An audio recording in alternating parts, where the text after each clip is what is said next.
So dahil RTO namin ngayon, dinala kami ng mga tropang taga QC sa sikat na kainan dito sa Ulo-Ulo.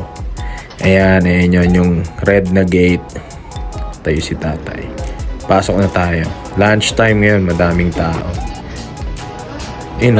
Vlogger. Pasok po, pasok. Tropa natin yan, si Boss Ray.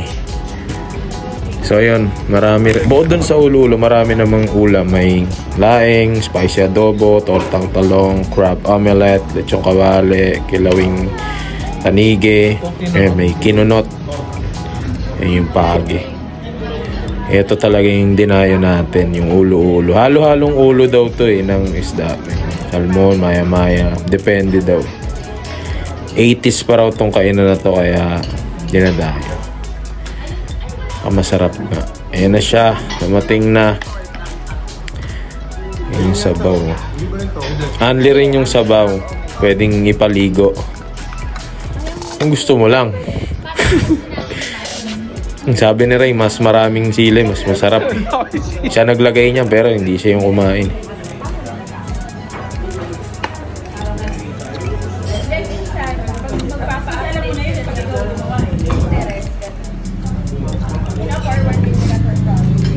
Ang anghang. Si Ray naglagay yun. Anghang.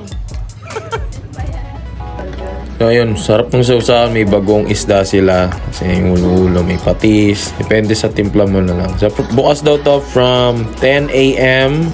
for Ulo-Ulo while supplies last lang sila. And hanggang 2 p.m. yung restaurant. Yun lang. Bye!